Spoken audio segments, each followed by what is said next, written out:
At 4 o'clock, I was in a government building 11 miles away, sitting on a hard plastic chair outside a door marked Recorder of Deeds, with a folder in my lap I had already checked twice that morning. At 4:15, the guests were arriving in earnest. I was watching the clerk at the front counter finish with a man ahead of me in line, a homeowner arguing gently about a filing fee. At 4:30, the DJ was testing his microphone in the hall.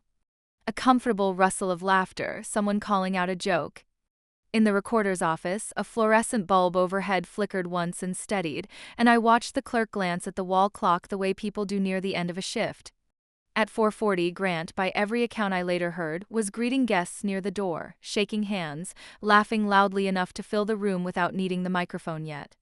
90 days of silence about a refinance he'd never started. 90 days of confidence about a deadline he'd apparently decided wasn't real, or wasn't his problem, or wasn't something a woman like me would ever actually use. At 4:50, I stood up. I didn't need to check the folder again. I'd read it enough times to recite it. I walked to the counter. The clerk, a woman I'd worked with professionally more than once over the years, looked up and recognized me before I said anything. "Cutting it close today, Elena." "On purpose," I said. She didn't ask what that meant. She's seen enough documents cross that counter to know that some questions answer themselves. Somewhere across town at 4:55, I imagine Grant was being handed a microphone. I imagine him clearing his throat, glancing toward the girlfriend the county records office would soon have official proof of, in a filing far duller than any toast but far more permanent. I placed the folder on the counter. The clerk opened it, scanned the top page, and reached for her stamp. The clock above her desk read 4:58. 2 minutes before close. 2 minutes before a 90-day deadline he'd never once acknowledged became, officially, a deadline he had missed. I heard the stamp come down before I saw it. The document had a name, printed plainly across the top in the kind of font that doesn't care how it's received: Notice of Default and Reversion of Equity Interest. The clerk stamped it at 4:58 p.m. and initialed the corner and slid a copy back across the counter to me, and that was the entire ceremony. No raised voices. No audience. Just a stamp, a date, and a clock reading 2 minutes before 5. What that filing meant in practical terms was this: because Grant had failed to complete the refinance and equity buyout within the 90 days our settlement required, my ownership interest in the house didn't expire quietly the way he'd apparently assumed it would. It reattached to the title, recorded, public, searchable by anyone, including, as it happened, any bank monitoring the home equity line he'd used to book a hall, an open bar, and a DJ for 60 guests. Here's what happened next, as close to exact as I can make it, since precision is sort of the whole point of this story. I wasn't there. I didn't see it. I only know what 3 separate people told me afterward, and their versions matched closely enough that I trust them. At 5:04 p.m., 6 minutes after the filing, a fraud monitoring flag on the home equity account triggered an automatic hold, the kind that happens whenever a lien appears against a property securing an open line of credit. The venue coordinator, mid-setup for the toast, tried to run the final balance on the card Grant had provided. Declined. She tried again. Declined again, this time with a message clear enough that she read it aloud to him, apparently, right there near the bar. Insufficient funds, account restricted. Grant, I'm told, laughed at first. Assumed a system error. He was, after all, a man who assumed things worked in his favor by default. He was holding the microphone when the coordinator came to find him a second time, this time with her phone showing him the actual notice. The lien, my name still on the title of a house he'd told 60 people was entirely his. He'd already said it by then. Finally free from that woman. I'm told the room had laughed, right on cue, exactly the way he'd rehearsed it in that mirror. What he said next, apparently, once the coordinator showed him the screen, wasn't rehearsed at all. A few people heard it. Renata heard about it within the hour, the way news like that always finds its way to the person it matters to most. He'd looked at the notice, at my name still recorded against the house, at a bar tab now frozen mid-toast, and he'd said, to no one in particular, "There has to be a deadline for this. There's always a deadline." There was. He'd simply spent 90 days assuming it belonged to him. I think about that moment more than I probably should, and not with satisfaction, if I'm honest. It wasn't triumph. It was something quieter and stranger, close to how it feels when a document you've read 40 times finally does exactly what you built it to do. Every deal has a deadline, he used to say. That's why I always win. He'd said it to me once, smiling, across our kitchen table, like a piece of advice he was generously handing down. He just never stopped to ask whose deadline he was quoting, or whose calendar it was written in, or who, exactly, had spent 19 years learning how to make sure a deadline meant something. At 5:11 p.m., 7 minutes after the recorder's office had closed for the evening, my phone rang. It was Grant. I let it ring twice before answering, less out of drama than habit. I've learned that the first ring rarely tells you anything true. What did you do? Not a question. He said it the way people say things when they already know the answer and are hoping, against all evidence, that saying it out loud might change it. I filed a notice, I said.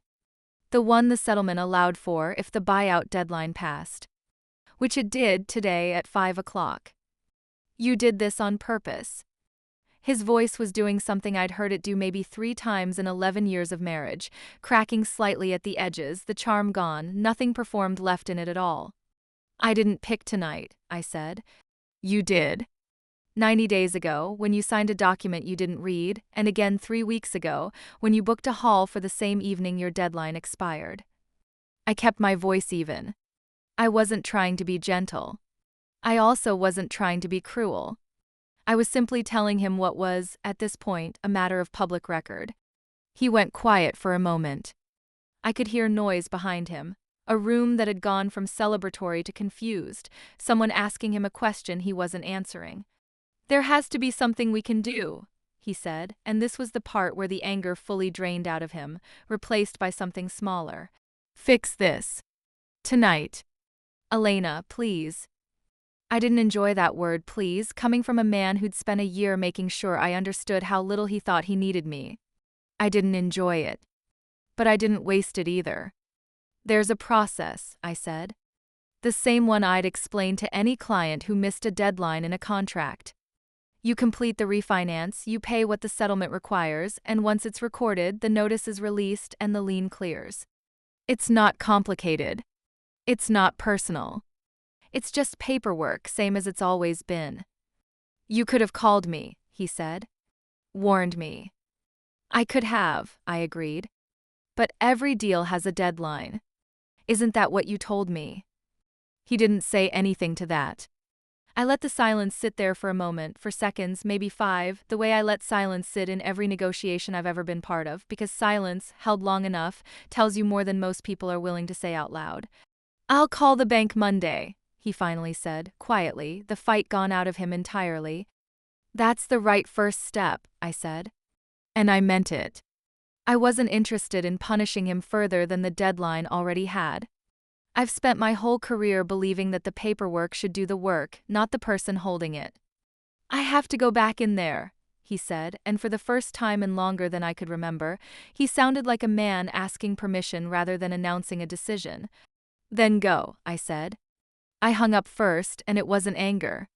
I simply didn't have anything left to say that the document hadn't already said for me. He did call the bank Monday. It took him another 6 weeks to complete the refinance properly this time, with an attorney present, reading every page before he signed it. I'd like to think he read it because he finally understood what a document could do. I suspect, more honestly, that he read it because he was afraid of what I might do again if he didn't. Either reason works. The paperwork doesn't care about intention. It only cares about whether the deadline was met. I got my $210,000 in full 6 weeks late, with the interest the settlement specified for a missed deadline. I didn't ask for an apology. I don't think he would have known how to write one that wasn't performed for an audience, and I'd had enough of his performances to last the rest of my life. I think about that party sometimes, not the toast, not the laughter, but the string lights, the centerpieces, all of it paid for by a life he assumed had already been finalized. I've built a career on the idea that nothing is real until it's recorded, until someone reads it all the way through and signs where it actually matters. I don't think Grant ever understood that. I think he believed confidence was the same thing as ownership. It isn't. It never has been. If someone in your life stopped reading before the ending, a contract, a promise, a person, I want to hear about it. Tell me in the comments. I read everyone, and more than you'd think end the same way this one did. Quietly, on paper, long after everyone stopped paying attention. As for me, I went back to work the following Monday. Same desk, same stack of files, same fluorescent lights. Somewhere in that stack was another deadline belonging to someone else's life, waiting for me to notice it before they did. I looked up at the clock on my office wall. It was still running. It always is. Most people don't ask for that.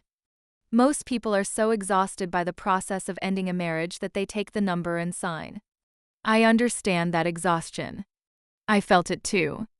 But I've spent 19 years watching what happens when people assume a deadline is just a suggestion, and I wasn't going to be one of the people who found that out the hard way in my own life after everyone else had already moved on.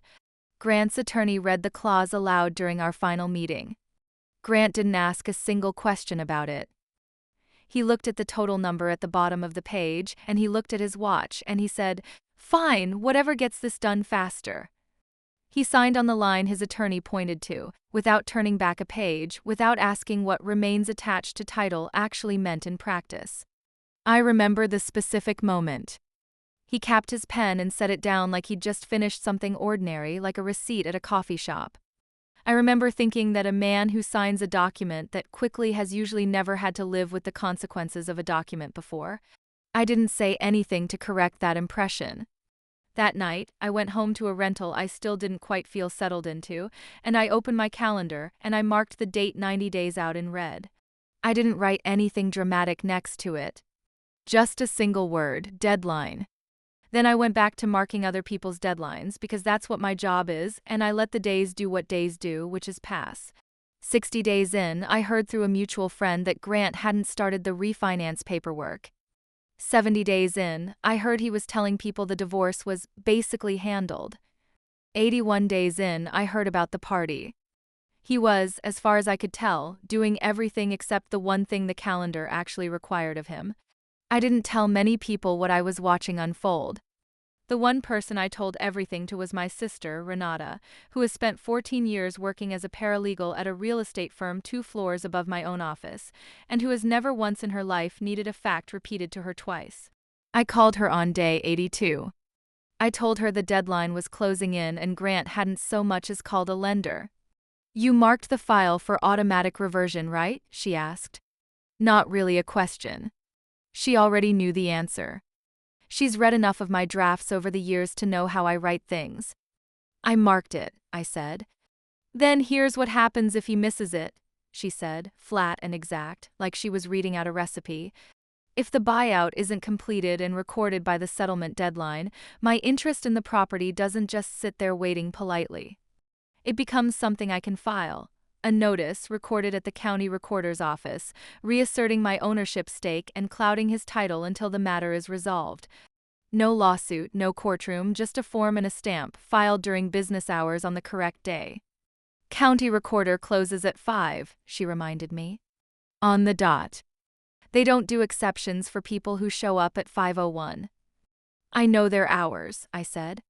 "I've known their hours for 19 years. "Then you know what you're doing," she said, and there was something almost gentle in how she said it, like she understood this wasn't a thing I was doing out of anger. It was a thing I was doing out of accuracy.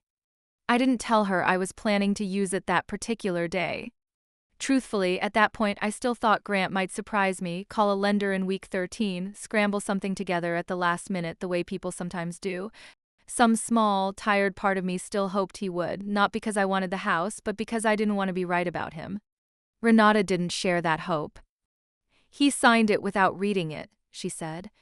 "People like that don't start reading in week 13. I didn't disagree with her. It was 2 days after that call that I heard, through the same mutual friend who tells me everything whether I ask or not, that Grant had rented a hall. 60 guests. An open bar. A toast, apparently, about being free. I looked at my calendar. Day 89. The party, it turned out, had been scheduled for the same evening as day 90. I wasn't invited to the party, which I understood. What surprised me was how much I wasn't supposed to know about it at all, and how quickly I found out anyway. That's the thing about a life built around an audience, it leaks. People who need 60 witnesses to feel like something is real cannot help but tell more than 60 people about it beforehand. I heard the details in pieces, the way you hear about a storm before it arrives. A hall rented for the evening. String lights. A DJ. A toast, apparently already half-written, about starting over, about being unburdened, about, and I remember this phrase specifically because it was repeated back to me twice, finally being free. Free from what, I wondered, standing in my kitchen in a house that was still, legally, on paper, half mine. This isn't a story about a woman who didn't feel anything, so I'll say what I felt. Something cold settled into my chest. Quiet and specific, like finding a discrepancy in a document I'd already suspected was wrong. Not surprise. Confirmation. I did not, for one single moment, consider showing up. Some people, I think, would have. Some people would have wanted to stand at the back of that hall and let him see them. I understood the appeal of that, distantly, the way you understand a craving for something you've decided not to eat. But I didn't need him to see me.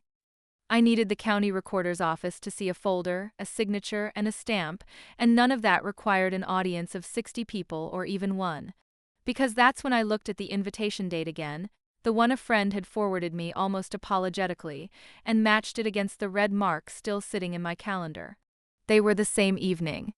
Day 90. The last day of the deadline.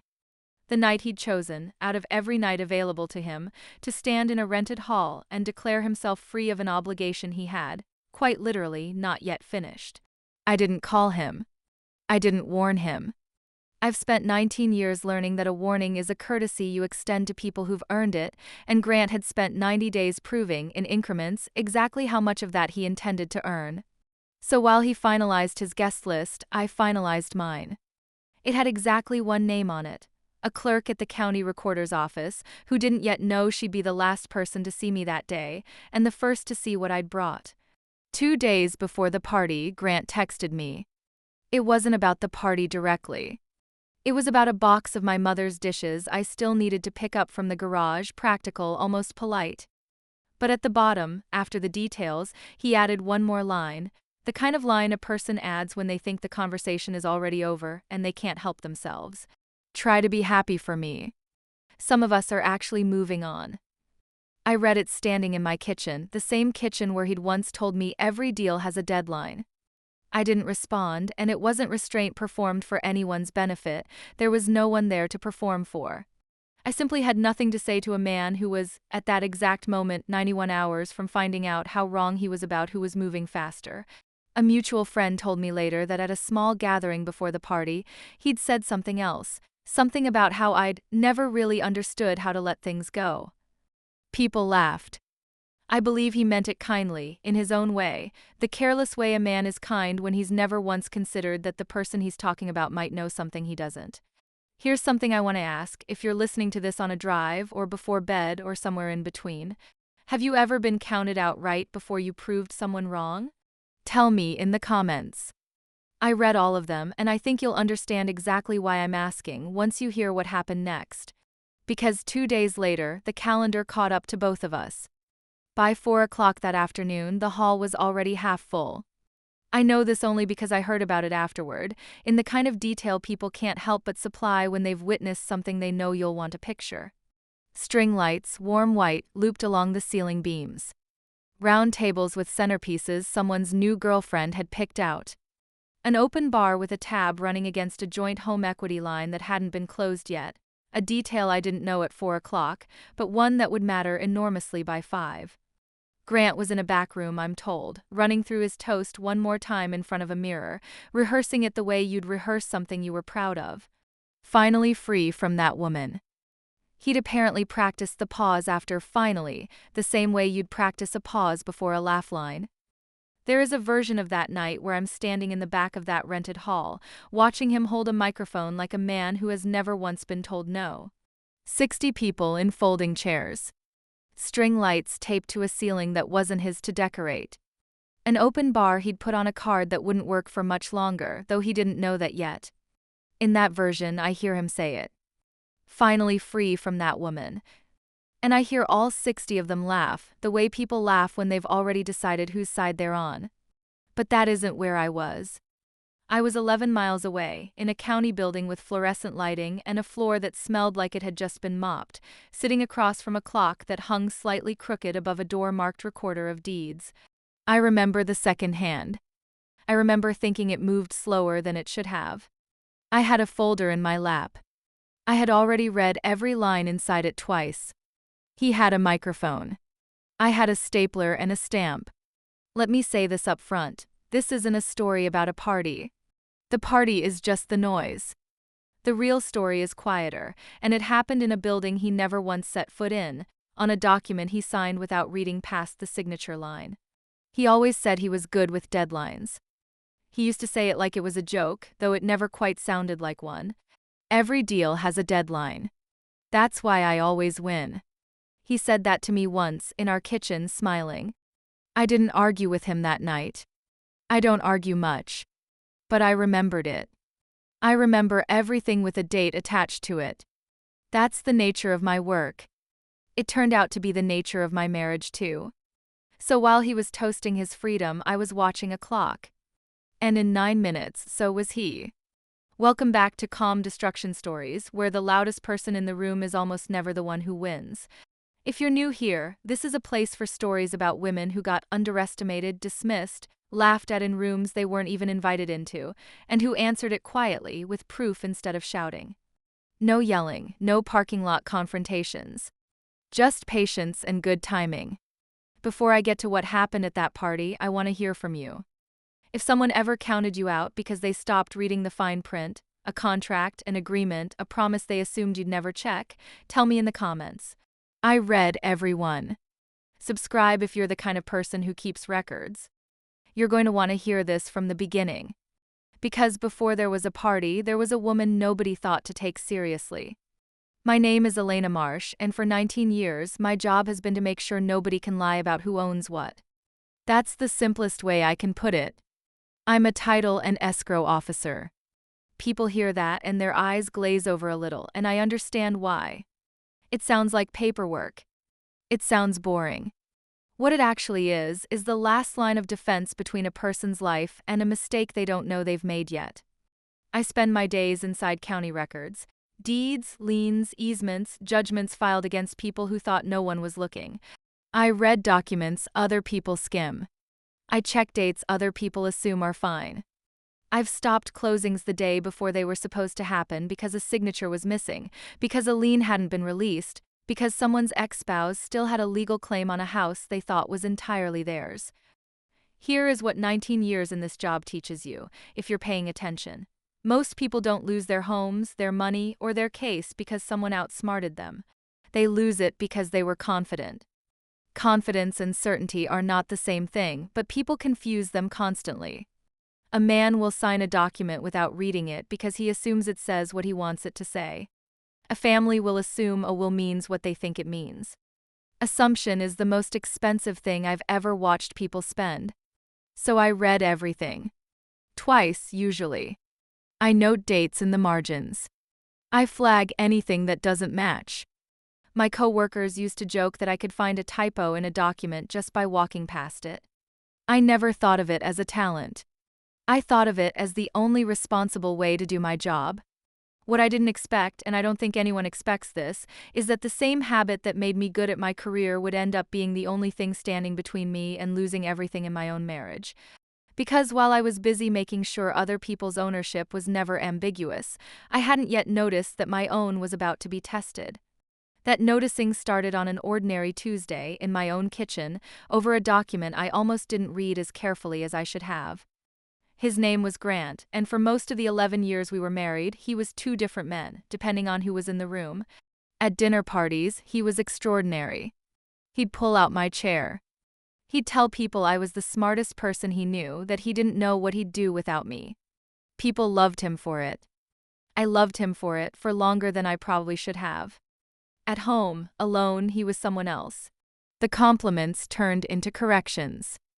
"You're so detail-oriented" became "you're exhausting to talk to." If I brought something up, a bill, a decision, a hurt, he'd laugh it off, not cruelly enough to be a fight, just enough to make me feel like I'd misunderstood something obvious. He had a way of making me feel like the only person in the room who hadn't gotten the joke. Honestly, I didn't leave the first time I noticed it. I didn't leave the 10th time either. I handled it the way I handle a bad document at work. I didn't argue with it out loud, I noted it and filed it away. A defect in a title report doesn't announce itself with a scene. You mark it quietly and keep reading because you need the whole picture before you act. So I kept the whole picture. I noticed when he stopped introducing me as his wife and started introducing me as Elena, she does something with real estate. I noticed the nights he came home late smelling like a perfume that wasn't from our house. I noticed the phone he started keeping face down, a small thing, but I've built a career on small things. By the time I filed for divorce, I already knew about her. Her name doesn't matter for this story. What matters is that she surfaced in his life before our settlement paperwork was even finalized, while the ink, if you'll forgive the phrase, was still wet. He never confirmed it outright. He didn't have to. I found a receipt, a hotel 40 minutes from our house, dated 3 weeks after I moved out and 5 weeks before our divorce was final. I didn't confront him with it. I filed it the way I file everything. What he did say to me, once, during our settlement negotiations, was something I've thought about more than almost anything else he ever told me. We were at the kitchen table, my kitchen table, technically still ours at the time, going over the division of assets. I'd asked our attorney to include a specific clause about the equity in the house, a deadline for him to complete his side of the buyout. Grant read it, or looked like he was reading it, and waved a hand. "Every deal has a deadline," he said, smiling the way he smiled at dinner parties. "That's why I always win." He said it like advice. Like something he was giving me, generously, on his way out the door. I didn't say anything back. I've learned that the moment someone hands you their own philosophy like a gift, the smartest thing you can do is say thank you and keep it. I did keep it. I kept all of it, the receipt, the comment, the date on the settlement clause. Not because I was plotting anything, not that day. I was just doing what I always do, reading the document in front of me carefully all the way to the end. He, as it turned out, had stopped reading somewhere near the beginning. Our house was worth $640,000, according to the appraisal both our attorneys agreed on. My half of the equity came to just under $210,000. Grant wanted to keep the house. I understood why. It was the one thing in the divorce he could point to and call a win, the one asset he could stand in front of and tell people he hadn't lost anything. I was willing to let him have it. But I've read enough settlement agreements gone wrong to know exactly how they go wrong, and it's rarely in the parts people argue about. It's in the parts nobody bothers to write carefully because everyone's too tired of fighting by that point to read past the numbers. So I asked our attorney for something specific. Not a request Grant's attorney seemed to think twice about, because it's the kind of clause that only matters to someone who understands how these things fail. I asked for a hard deadline, 90 days from the finalization date, for Grant to complete the equity buyout, refinancing the house solely into his name and paying me my share in full. And I asked for a default provision. If the buyout wasn't completed by that date, my ownership interest in the property would not simply expire or convert into a debt he could pay off whenever it suited him. It would remain attached to the title, recordable, enforceable, exactly as if the divorce had never happened.